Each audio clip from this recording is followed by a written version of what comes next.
Dear students, welcome to the today lecture of SDLM Sales Distribution and Logistics Management Unit 5th Module 6th Recent Developments. Today we will discuss lecture number 45. In lecture number 45 we will discuss two topics. First is role of e-commerce in selling and second is international sales management. This lecture is divided into two YouTube lectures. In part 1 we will discuss role of e-commerce in selling and in part 2 we will discuss international sales management. What is the meaning of e-commerce?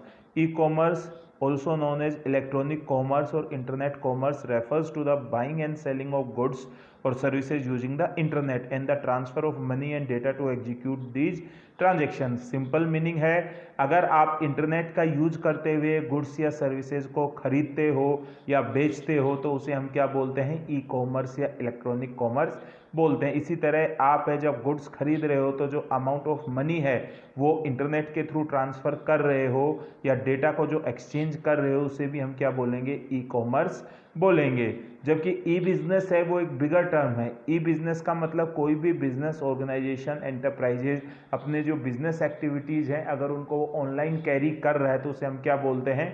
E business बोलते हैं. जैसे कि कोई manufacturer है वो supplier से order मंगा रहा है तो वो उसे ईमेल के थ्रू ऑर्डर मंगा रहा है तो वो भी किस में आएगा? ई बिजनेस में आएगा. कोई कंपनी है उसका एचआर डिपार्टमेंट है वर्चुअल प्लेसमेंट कर रहा है तो वो अपनी बिजनेस एक्टिविटीज़ ऑनलाइन कंडक्ट कर रहा है तो वो भी ई बिजनेस में आएगा. कोई एजुकेशनल इंस्टीट्यूट है वो ऑनलाइन क्लासेस ले रहा है तो वो अपनी एक्टिविटीज़ है ऑनलाइन कर रहा है तो वो भी ई बिजनेस में आएगा. जबकि ई कॉमर्स का मतलब क्या होता है? Buying and selling of goods और सर्विसेज. तो ई बिजनेस है वो बिगर टर्म है और ई कॉमर्स उसका एक पार्ट है. अब नेक्स्ट आएगा types of e commerce models. There are 4 e commerce models. First is B2C, business to consumer model. जब आप ऑनलाइन रिटेलर्स के थ्रू जैसे कि अमेजन के थ्रू, फ्लिपकार्ट के थ्रू, स्नैपडील के थ्रू, मिंत्रा के थ्रू आप कोई भी प्रोडक्ट परचेज कर रहे हो और उसे अपने पर्सनल या हाउस होल्ड कंजम्पशन के लिए काम में ले रहे हो तो उसे हम क्या बोलते हैं? B2C मॉडल बोलते हैं. सेकेंड है B2B मॉडल. जब कोई एक बिजनेस एंटरप्राइजेज है वो ऑनलाइन है दूसरी बिजनेस एंटरप्राइजेज से कोई प्रोडक्ट्स या सर्विसेज ले रही है और वो उसे ऑर्गेनाइजेशनल पर्पज के काम में ले रही है या उससे आगे फिनिश प्रोडक्ट्स के काम में ले रही है या उसे रीसेल के काम में ले रही है लेकिन उसे अपने पर्सनल या हाउस होल्ड कंजम्पशन के काम में नहीं ले रही तो उसे हम बोलते हैं B2B. जैसे IndiaMart.com, Alibaba.com. कोई फार्मास्यूटिकल कंपनी है वो इंडिया मार्ट से है ऑनलाइन है सप्लायर्स के through pharmaceutical sticker labelling machine purchase कर रही है तो वो किस में आएगा? B2B में. नेक्स्ट क्या है? Consumer to consumer C2C. जब एक कंज्यूमर है वो अपने गुड्स और सर्विसेज को दूसरे कंज्यूमर को ऑनलाइन प्लेटफॉर्म के थ्रू सेल करता है तो इसे हम क्या बोलते हैं? C2C. जैसे कि फॉर एग्जांपल OLX है, eBay है, क्विकर है. आपके पास एक मोबाइल फ़ोन है, अब आप नया मोबाइल फ़ोन परचेज कर रहे हो तो आप उस मोबाइल फ़ोन को सेल कर रहे हो क्विकर पर या OLX पर और दूसरा कस्टमर उसे परचेज कर रहा है तो ये कौन सा मॉडल है? C2C. लास्ट क्या है? Consumer to business. When a consumer sells their own products और सर्विसेज टू ए बिजनेस और ऑर्गेनाइजेशन. जैसे कि कोई इन्फ्लुएंसर है वो अपने पास उसके पास ऑनलाइन ऑडियंसेज हैं वो किसी ऑर्गेनाइजेशन को फीस लेकर अपने ओपिनियन है वो अपने ऑडियंस को बता रहा है तो वो क्या कहलाएगा? C2B. जैसे कि किसी का यूट्यूब चैनल है जिस पर वो कार्स हैं उनका ओपिनियन देता है तो कोई नई कार का मॉडल आया है और उसे पता है कि इसके पास अच्छे खासे ऑडियंस या सब्सक्राइबर हैं तो वो उसे फीस देती है यूट्यूब ब्लॉगर को और अपनी कार का रिव्यू करा रही है. तो उस केस में है जो कंज्यूमर है वो बिजनेसेस से सर्विसेज लेने के पैसे ले रहा है तो उसे क्या बोलेंगे हम? C2B. या कोई है पर्सन है उसने अपनी पर्सनल फोटोग्राफ्स का कलेक्शन किया हुआ है अपने ब्लॉग पर और कोई कंपनी है उस फोटोग्राफ को यूज करना चाह रही है ऑफिशियली अपने प्रोडक्ट के लिए प्रमोशन के लिए तो वो उससे उसको परचेज कर रही है फोटोग्राफ को अथॉरिटी ले रही है तो वो किस में आएगा? C2B में. B2B और B2C out of these 4 model सबसे ज़्यादा कॉमन और पॉपुलर मॉडल हैं. काफ़ी सारे जो ट्रांजेक्शन्स हैं कंपनीज और उनके कस्टमर्स के बीच वो जैसे जैसे टेक्नोलॉजी इंक्रीज होती जा रही है वो ऑनलाइन ही हो रहे हैं। बैंकिंग में है, आपको बैंक जाने की ज़रूरत नहीं है, ऑनलाइन है। आप है फंड को विड्रॉ कर सकते हो, ऑनलाइन है। आप अपना बैलेंस चेक कर सकते हो, एफडी करा सकते हो, फंड ट्रांसफ़र कर सकते हो। तो ये सारे के सारे आपको इंटरनेट के थ्रू क्या मिल रही है, हेल्प मिल रही है। इसी तरीके से लॉजिस्टिक्स में भी इंटरनेट का यूज हो रहा है, ट्रांसपोर्टेशन में भी, वेयर हाउसिंग में भी इंटरनेट का यूज हो रहा है। तो आज की डेट में जो लॉजिस्टिक्स है उसमें भी वेब बेस्ड सॉल्यूशंस हैं वो दिए जा रहे हैं। तो जब आप ई कॉमर्स के थ्रू बिजनेस करते हो तो उसमें कस्टमर का क्या क्या रिस्पॉन्स ले सकते हो आप। ऑनलाइन ऑर्डरिंग, कस्टमर है ऑनलाइन ऑर्डर कर सकता है, फ्लिपकार्ट पर, अमेजन पर जो ऑर्डर दे रहे हो ऑनलाइन दे रहे हो।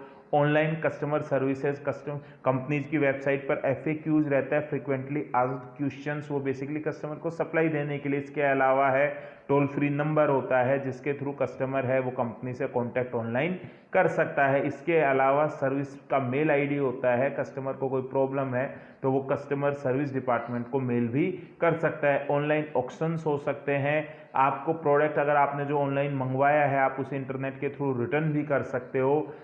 ई कॉमर्स में है प्रोडक्ट का ऑनलाइन प्रेजेंटेशन भी होता है। आप कोई मोबाइल फ़ोन परचेज कर रहे हो तो पहले उसके आप फोटोग्राफ्स भी देख सकते हो, उसका डिस्क्रिप्शन भी देख सकते हो, कस्टमर्स के रिव्यूज़ भी देख सकते हो। आप अपने ऑर्डर स्टेटस के बारे में भी पता चल जाता है। जैसे ही आप कोई ऑर्डर देते हो ऑनलाइन रिटेलर पर, तुरंत आपके पास कंफर्म मेल आ जाता है और उसके बाद ऑर्डर की पूरी डिटेल आती है कि ऑर्डर शिप हो गया, कितनी एक्सपेक्टेड डेट तक आपको मिल जाएगा। Web based inventory management, internet के थ्रू इन्वेंट्रीज का भी मैनेजमेंट होता है। मैन्युफैक्चरर सप्लायर के कांटेक्ट में भी रहता है और जो मैन्युफैक्चरर है वो होलसेलर्स और रिटेलर्स के कांटेक्ट में भी रहता है। नेक्स्ट है वेब बेस्ड सप्लाई। कंपनी है वो अपने सप्लायर्स को भी इंटरनेट के थ्रू सर्च कर सकती है, उनकी वेबसाइट्स को देखकर, उनके प्रोडक्ट्स को, रॉ मटेरियल को देखकर उनसे सिलेक्शन कर सकती है। कंपनी है ई बिडिंग या इलेक्ट्रॉनिक बिडिंग भी कर सकती है। फंड ट्रांसफ़र भी है सप्लायर और मैन्युफैक्चरर के बीच, या मैन्युफैक्चरर डिस्ट्रीब्यूटर्स के बीच, या कंज्यूमर्स और डिस्ट्रीब्यूटर्स के बीच, या रिटेलर के बीच, या इलेक्ट्रॉनिक फॉर्म में भी हो सकता है। आप अपने प्रोडक्ट के ऑनलाइन कैटलॉग्स भी हैं वो कस्टमर्स को भी सेंड कर सकते हो। सप्लायर है वो अपने कैटलॉग हैं रॉ मटेरियल के या प्रोडक्ट के, वो मैन्युफैक्चरर को सेंड कर सकता है। नेक्स्ट क्या है, web based transportation management. Online booking करा सकते हो आप, होटल की ऑनलाइन बुकिंग करा सकते हो, आप है बस की ऑनलाइन बुकिंग करा सकते हो, ट्रेन की सीट की ऑनलाइन बुकिंग करा सकते हो, हवाई जहाज में एक पर्टिकुलर डेट पर फ्लाइट की ऑनलाइन बुकिंग करा सकते हो, अपनी बुकिंग का स्टेटस ट्रैक कर सकते हो। आपको है रेलवे में आपने टिकट बुक कराया है, वेटिंग में है तो आप चेक कर सकते हो PNR से कि आपका जो टिकट है वो कंफर्म हुआ है या नहीं हुआ, या अभी RAC चल रहा है। आप पेमेंट भी है वो ऑनलाइन कर सकते हो, चाहे बस का टिकट आप बुक करा रहे हो तो ऑनलाइन पेमेंट कर सकते हो। सिनेमा हॉल में आप सीट की ऑनलाइन बुकिंग कर सकते हो, आपको वहाँ पे काउंटर पे जाने की ज़रूरत नहीं है और आप पेमेंट भी ऑनलाइन कर सकते हो। अब नेक्स्ट क्या आएगा, एडवांटेजेज ऑफ ई कॉमर्स, कि ई कॉमर्स की या इंटरनेट के थ्रू बिजनेस की क्या क्या एडवांटेज है। तो फर्स्ट क्या है, लार्जर मार्केट। अगर आपका ऑफलाइन रिटेल आउटलेट है तो आप एक पर्टिकुलर एरिया को ही कवर कर सकते हो, और जो ऑनलाइन रिटेलर हैं वो पूरे इंडिया के मार्केट को या इंटरनेशनल मार्केट को कवर करते हैं। अमेजन पर जो सेल लगती है, फ्लिपकार्ट पर जो सेल लगती है, थ्रू आउट इंडिया में आप कहीं से भी उसे एक्सेस कर सकते हो। Next, customer insights through tracking and analytics. अगर आपको कोई कस्टमर है, आपको उसकी पूरी इंफॉर्मेशन मिल जाती है कि जो कस्टमर है कितनों ने वेबसाइट विजिट की और उनमें से कितने कस्टमर्स ने ऑर्डर दिया, तो कन्वर्जन रेशो क्या है, आप एनालिसिस भी कर सकते हो एनालिटिकल टूल्स की वजह से। जो एनालिटिकल टूल्स होते हैं उनसे आपको पता चल जाएगा किस एरिया के, किस एज ग्रुप के, किस प्रोफेशन के, किस जेंडर के कस्टमर है आपसे ज़्यादा प्रोडक्ट परचेज कर रहे हैं। नेक्स्ट क्या है, fast response to consumer trends and market demand. आप कस्टमर्स के ट्रेंड और मार्केट की डिमांड के बेस पे तुरंत रिस्पॉन्स दे सकते हो, अपने प्रोडक्ट्स को चेंज कर सकते हो, ऑनलाइन ऑफर्स दे सकते हो, डिस्काउंट दे सकते हो, इवन एक दिन की भी आप है सेल लगा सकते हो, एक दिन के लिए भी आप फेस्टिवल के लिए प्रमोशनल एक्टिविटीज कर सकते हो। तो जो रिस्पॉन्स रेट है वो क्या है, फास्ट है। लोअर कॉस्ट, आपका कोई इन्वेस्टमेंट नहीं है। अगर आप ऑफलाइन रिटेल आउटलेट ओपन करते हो तो आपको जगह लेनी पड़ेगी या रेंट देना पड़ेगा, वहाँ इंफ्रास्ट्रक्चर डेवलप करना पड़ेगा, इंटीरियर पे डेवलप करना पड़ेगा, प्रोडक्ट्स परचेज कर कर इन्वेंट्री की फॉर्म में रखने पड़ेंगे। जबकि अगर आप ऑनलाइन है, ई कॉमर्स मॉडल के थ्रू बिजनेस कर रहे हो तो आपको अपना ऑनलाइन प्लेटफॉर्म डेवलप करना पड़ेगा और पेनिट्रेशन ज़्यादा है तो आपकी जो कॉस्ट होगी वो क्या होगी, लो होगी। नेक्स्ट क्या है, मोर अपॉर्चुनिटीज टू सेल। अगर आप ऑफलाइन रिटेलिंग करते हो तो क्लोथ्स के रिटेलर्स अलग होते हैं, क्लोथिंग के रिटेलर्स अलग हैं, इलेक्ट्रॉनिक्स आइटम्स के अलग हैं, ऑटोमोबाइल एसेसरीज के अलग हैं। लेकिन यहाँ पर आप एक ही वेबसाइट के थ्रू, एक ही ऑनलाइन प्लेटफॉर्म के थ्रू सारी चीज़ों को सेल कर सकते हो। अमेजोन में ए से लेकर जेड तक हर कैटेगरी का सामान मिल रहा है, फ्लिपकार्ट में फैशन का सामान भी मिल रहा है, ऑटोमोबाइल एसेसरीज भी मिल रही है, इलेक्ट्रॉनिक्स आइटम्स भी मिल रहे हैं, फर्नीचर भी मिल जाते हैं। तो आपके पास बहुत ज़्यादा अपॉर्चुनिटीज होती हैं सेल करने की। नेक्स्ट क्या है, पर्सनलाइज्ड मैसेजिंग। आप कस्टमर की रिक्वायरमेंट्स के अकॉर्डिंग मैसेजेस भेज सकते हो, उसकी डिमांड के अकॉर्डिंग आप प्रोडक्ट को है उसको भेज सकते हो, कैटलॉग भेज सकते हो। इवन कई कंपनीज की वेबसाइट पर ट्रांसलेटर लगा होता है, कस्टमर अपनी ओन लैंग्वेज में उसको क्या कर सकता है, कन्वर्ट कर सकता है। नेक्स्ट क्या है, increased sales with instant gratification.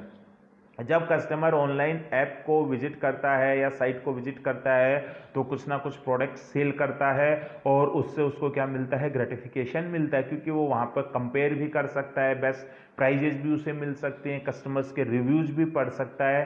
तो ऑनलाइन शॉपिंग में भी जो कस्टमर है उसको ग्रेटिफिकेशन यानी कि संतुष्टि मिल रही है। और नेक्स्ट क्या, एबिलिटी टू स्केल अप और स्केल डाउन क्विकली। आप है चाहे स्मार्टफोन पर चाहे कंप्यूटर पर है, आप अगर कोई भी ऑनलाइन रिटेलर को या कंपनी की वेबसाइट को सर्च कर रहे हो तो आप है स्क्रॉलिंग इजीली कर सकते हो और अनलिमिटेड सेल्फ स्पेस होता है। अगर आप किसी शूज के शोरूम में जाओगे तो वहाँ पे कुछ लिमिटेड ही आपको है शूज के मॉडल्स मिलेंगे।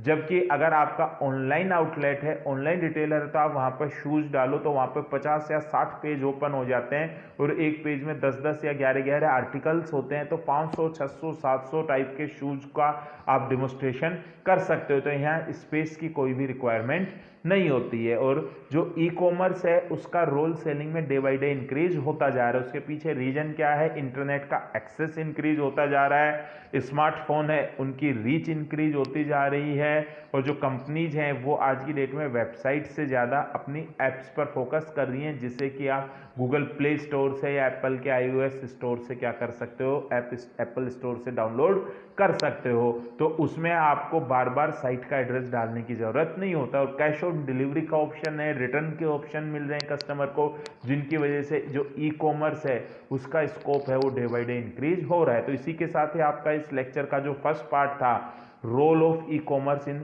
सेलिंग, वो कंप्लीट हो गया। पार्ट सेकंड में अपन है वो इंटरनेशनल सेल्स मैनेजमेंट डिस्कस करेंगे। Thank you very much.